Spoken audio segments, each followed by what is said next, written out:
একজন মানুষ যত বড় হতে চায় তত বড় হতে পারে যদি সে নিজের উপর বিশ্বাস রাখে, তার যদি সাহস আর পরিশ্রম থাকে এবং সে যদি বড় অর্জনের জন্য ছোট ছোট ত্যাগ স্বীকার করতে রাজি থাকে, তবে তার পক্ষে যে কোনো কিছু করা সম্ভব। আমাদের মুসলিমদের সবচাইতে বড় শক্তি হচ্ছে ঈমানি শক্তি। আর মনে যদি দৃঢ় ঈমান থাকে যে আমরা অবশ্যই পারবো, তাহলে আল্লাহ তাআলাও সেই কাজে সাহায্য করে। হ্যালো এভরিওয়ান, আসসালামু আলাইকুম। আমি আফরোজা হীরা বলছি বরিশাল থেকে। বরিশালা ব্লগার মম চ্যানেলে আরও একটি নতুন ব্লগে আপনাদের সবাইকে স্বাগতম জানাচ্ছি। আশা করি আল্লাহর রহমতে সবাই ভালো আছেন, সুস্থ আছেন। আলহামদুলিল্লাহ, আমরাও ভালো আছি। তো এই ছিল আমাদের সকালের নাস্তা শেষে আমি রান্নাঘরে চলে এসেছি টুকিটাকি কাজ গোছাতে। ইজানকে আমি যে ওটসটা খাওয়াই সেটা হচ্ছে অর্গানিক বেবি ওটস। তো বাচ্চাদের খাবার নির্বাচনের ক্ষেত্রে সবসময় খেয়াল রাখা উচিত যেন সেটা অর্গানিক হয় আর খাবার না হয়। চেষ্টা করা উচিত অর্গানিক যেসব খাবারগুলো আছে সেগুলোই ওদেরকে খাওয়াতে। আমাদেরকে খেয়াল রাখা উচিত বাচ্চাদের খাবার যেন আর্টিফিশিয়াল না হয়, সেগুলো ন্যাচারাল হয়। ন্যাচারাল খাবারে অনেক পুষ্টিগুণ বিদ্যমান থাকে, যেটা আমাদের বাচ্চাদের জন্য খুব বেশি জরুরি। আমি চেষ্টা করি সব ধরনের রাসায়নিক মুক্ত অর্গানিক যেসব খাবার আছে সেগুলো আমার বাচ্চাদেরকে খাওয়াতে। আমি কখনোই আমার 2 বাচ্চাকে বাহিরের কেনা সেরেলাক, বাহিরের কেনা অন্যান্য জিনিসপত্র যেগুলো বাচ্চারা খায়, ওগুলো আমি কোনোটাই তাদেরকে খেতে দেই নেই। জুস থেকে শুরু করে যত প্রকার খাবার আছে আমি চেষ্টা করেছি বাসায় তাদেরকে তৈরি করে দেওয়ার জন্য। আর এখানে আপনাদের ভাইয়া গাছ থেকে মধু সংগ্রহ করে নিয়ে আসছিলেন। তো মধুটা খুব ভালো ছিল। এটা ছেঁকে নিয়েছি আমি, কোনো ময়লা নাই।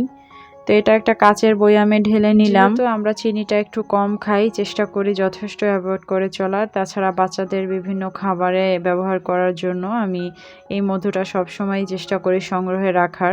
বিশেষ করে বাচ্চাদের জন্য বাসায় মধু রাখতেই হয়। তো ছোট্ট ইজান, সে তো অনেক ছোট, সে তো খেতে পারে না। আরাবকে চেষ্টা করি আমি সব খাবারই একটু মধু মিশিয়ে দেওয়ার, একটু দুধের সাথে, মাঝে মাঝে একটু শরবতের সাথে। আর ছোট বড় সকলের জন্য মধু যে কতটা উপকারী এটা তো আপনারা সবাই জানেন। তো অনেক জ্ঞান দেওয়া হয়ে গেল। আসলে আমি জানি যেগুলো আমার আপুরা সবাই জানে, তারপরেও একটু শেয়ার করলাম। যদি এর মধ্যে থেকে কেউ না জানে তাদের হয়তো উপকার হতে পারে। তো কথা বলতে বলতে আমি কিন্তু কাজ করে নিচ্ছি। খাটের ময়লাগুলো প্রথমে আমি ভালোভাবে পরিষ্কার করে নিয়েছি। তারপরে ভিতরের যে ভাঁজে ভাঁজে ডিজাইনের মধ্যে যে ময়লাগুলো থাকে সেগুলো আমি ব্রাশ দিয়ে এভাবে পরিষ্কার করে নেই। তো এতে দেখা যায় অনেকটাই পরিষ্কার হয়ে যায়। কাপড় দিয়ে মুছলে এটা পুরোপুরি যায় না।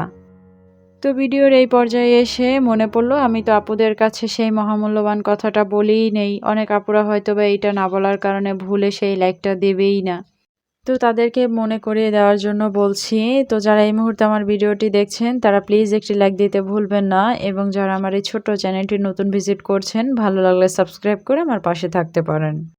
তো কাজ করতে করতে একটা আপুর কমেন্ট পড়ে নিচ্ছি। এটা ছিল সুলতানাস ব্লগ চ্যানেল থেকে সুলতানা আপু। সত্যি আপু, মসজিদটা খুব সুন্দর, বাবাটার জন্য অনেক দোয়া রইল, আদর রইল। গুড়ের চা আমিও খাই, খুব ভালো লাগে। তোমার রান্না দারুণ হয়েছে, মাশাআল্লাহ। তোমার রান্নার সাথে আমার রান্নার মিল আছে, আমিও তোমার মতো করে রান্না করি। ভালো থাকো আপু, অনেক ভালোবাসা রইল। অসংখ্য ধন্যবাদ আপু আপনাকে। হ্যাঁ, সত্যিই আপনার রান্নার সাথে আমার মিল আছে, কথাটা শুনে খুব ভালো লাগলো। আপু সবসময় প্রত্যেকটা ভিডিওতে 2টা কমেন্ট করে। আমি জানি না আপুর সাথে কারা কারা অ্যাড আছেন, তারা নিশ্চয়ই জানেন। আপু সবাইকে 2টা কমেন্ট করার চেষ্টা করে।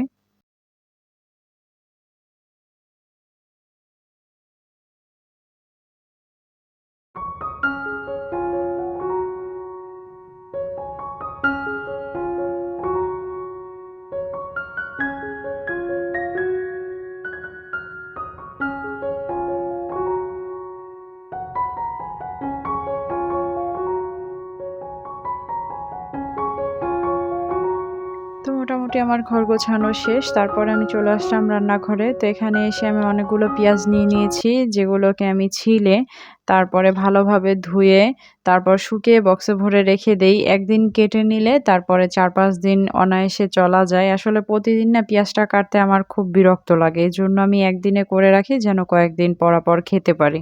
প্রতিদিন কাটার জন্য আমার ঝামেলা করতে না হয়। তো পেঁয়াজগুলোকে ধুয়ে আমি এভাবে করেই রেখে দেব। তারপরে এটাকে যখন পানি শুকাবে তারপর বক্সে ভরে ফ্রিজে রেখে দিব। তো এখানে আপনাদের ভাইয়া সকালবেলা ইলিশ মাছ আর পটল নিয়ে এসেছিলেন। তো আজকে ইলিশ মাছ দিয়ে পটল রান্না করব। তো এজন্য আমি এখানে পটলগুলোকে আগে কেটে নিচ্ছি। তো আপনাদের ভাই ইলিশ মাছ দিয়ে পটল রান্না খুব পছন্দ করে। তো এজন্য সে প্রায় সময় দেখি যে ইলিশ মাছ আনলে সাথে পটলও নিয়ে আসে। পটল দিয়ে ইলিশ মাছ খেতে কিন্তু বেশ ভালোই লাগে। তো পটল দিয়ে ইলিশ মাছ, কাঁচকলা দিয়ে ইলিশ মাছ, বেগুন দিয়ে ইলিশ মাছ। তো ইলিশ মাছ দিয়ে যা কিছুই রান্না করা হয় না কেন সবকিছুই কিন্তু খেতে অসম্ভব মজাদার হয়। কারণ ইলিশ মাছটাই তো অনেক মজাদার একটা মাছ, তাই না?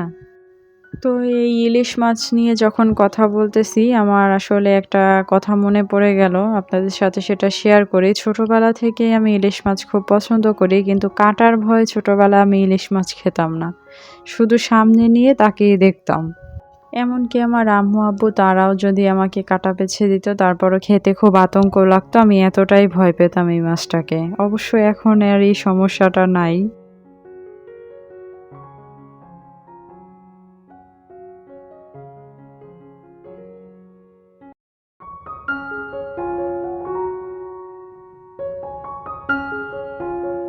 আমাদের সবার প্রিয় শাহিনুর সিদ্দিকা আপু সম্ভবত তার গত ভিডিওতে সে বলেছিলেন যে যেকোনো তরকারির মশলাটা যদি ভালোভাবে কষানো হয় তাহলে সেই তরকারির স্বাদটা অনেক বেশি বেড়ে যায়। তো আমারও সেই একই কথা। আমারও মনে হয় যে যেকোনো তরকারির মশলাটা যদি ভালোভাবে কষানো হয় তাহলে তরকারির স্বাদটা বহুগুণে বেড়ে যায়। আমারও কিন্তু এই অভ্যাসটা আছে। আমি অনেক সময় নিয়ে যেকোনো তরকারির মশলাটা অনেক বেশি সময় নিয়ে কষাই। অন্য আরেকটা চুলায় আমি চাল কুমড়া রান্না করব। সেজন্য মসলাটাকে ভালোভাবে কষিয়ে নিয়েছি। চিংড়ি মাছ দিয়ে ভালোভাবে মসলাটাকে কষানো হয়ে গেলে তারপরে এবার এখানে পানি দিয়ে তারপরে চাল কুমড়োগুলোকে এখানে দিয়ে দিলাম। তো এখন আরেকটা আপুর কমেন্ট পড়ে নিচ্ছি। দিবা আজান্স মম চ্যানেল থেকে ডেইজি আপু কমেন্ট করেছিলেন, আপু চলে এসেছি। মসজিদটা মাশাআল্লাহ খুব সুন্দর। আপু ঠিক বলেছো, আমিও মাঝে মাঝে আদা চা চুলা থেকে আদা নামিয়ে দেই। তোমার ক্ষীর আইসক্রিম আসলেই খুব সুন্দর হয়েছে। মনে হয়েছে আপু একদম দোকানের মতো। হালিম খুব লোভনীয় হয়েছে। লাইক ডান আপু। অসংখ্য ধন্যবাদ আপু তোমাকে আমার ক্ষীর আইসক্রিমের এত প্রশংসা করার জন্য। তো এটা ছিল দুপুরের দিকে আপনাদের ভাইয়া বাসায় আসার সময় কাঁঠাল নিয়ে এসেছিলেন, তাল নিয়ে এসেছিলেন। তার কিন্তু জ্যৈষ্ঠ মাস শুরু হয়ে গিয়েছে।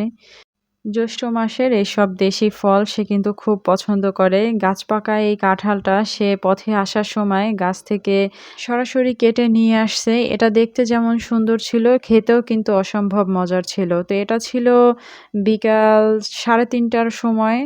তো দেখি যে আকাশে অনেক মেঘ করেছে, ছাদে কিছু কাপড়-চোপড় ছিল। তো আমি সেগুলো আনতে গিয়েছিলাম, তখন একটু ক্যাপচার করে নিলাম। আসলে আবহাওয়াটা এত সুন্দর ছিল, খুব ভালো লাগছিল ছাদে। তো এটা ছিল সন্ধ্যার দিকে। পেঁয়াজগুলো কিন্তু শুকিয়ে গেছে। তো আমি এটাকে এবার বক্সে ভরে ফ্রিজে রেখে দিব। বেশ কয়েকদিন খেতে পারবো।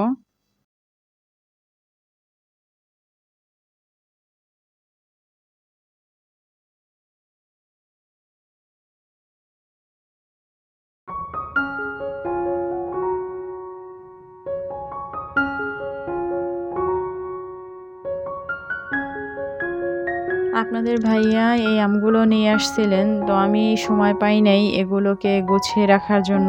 তো একটু বেশি সময় হয়ে যাওয়ার কারণে আমগুলোতে একটু হালকা, হালকা কালো, কালো দাগও হয়েছে। এজন্য আমার মনটা খারাপ হয়ে গিয়েছিল। একটু দেখতে যেন কেমন হয়েছে। তারপরে আমি এখানে আজকে কাশ্মীরি আমের আচার তৈরি করব। ছেলে এই কাশ্মীরি আমের আচারটা খুব পছন্দ করে। যেহেতু এখানে চিনি দিয়ে করা হয়, ঝাল-টাল দেওয়া হয় না। এজন্য ওর কাছে এটা খুব ভালো লাগে। ওর জন্যই আসলে বানানো।